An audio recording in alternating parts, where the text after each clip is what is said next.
Hi viewers, welcome to Uma சமையல். நான் இப்போ மேங்கோ புட்டிங் பண்ண போகிறேன். அதுக்கு ஒரு மாம்பழம் எடுத்துட்டுருக்கேன். இது தோல் சீவிட்டு நல்லா பிட்டு பிட்டாக கட் பண்ணிக்கணும்.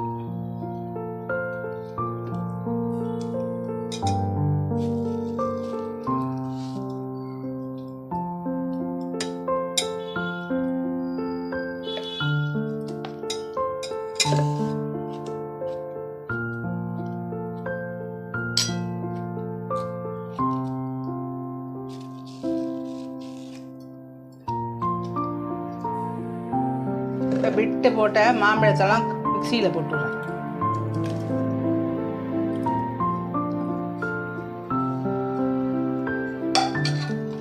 கால் கப்பு சுகர் சர்க்கரை போட்டுருக்கேன். அரை கப்பு காய்ச்சி ஆறின பால் இதை போட்டு நல்லா நைஸாக பிளெண்ட் பண்ணிப்போம். கட்டி இல்லாமல் அரைச்சிட்டோம். மாம்பழம் சர்க்கரை பால் போட்டு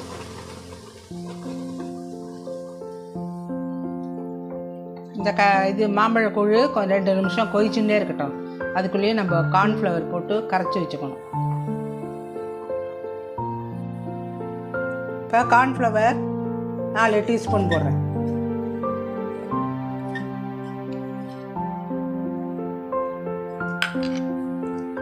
பால் ஊற்றி கரைச்சிக்கணும். காய்ச்சி ஆறின பால்.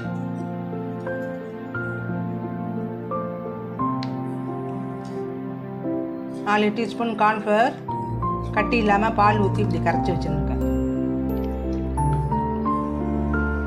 இப்போ மாம்பழம் அரைச்ச மாம்பழம் கொஞ்சம் கெட்டியாகிடுச்சு. இப்போ கரைச்சி வச்ச அந்த கார்ன்ஃப்ளவரை விட்டுணும்.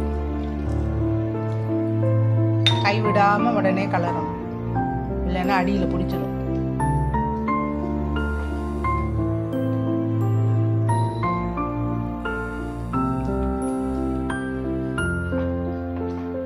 அடுப்பில் சிம்மிலேயே வச்சுக்கணும்.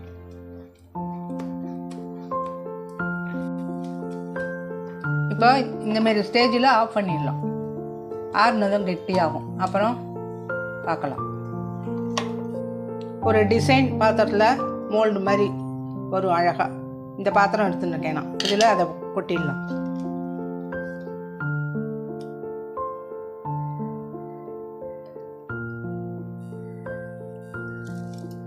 இப்போ பபிள்ஸ் எல்லாம் இல்லாமல் நல்லா தட்டிக்கலாம்.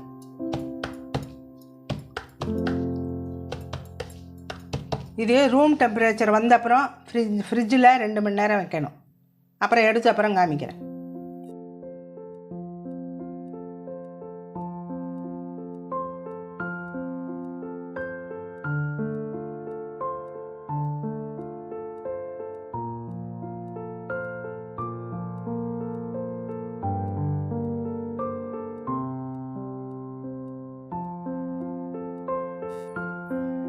சுவையான மேங்கோ புட்டிங் ரெடி.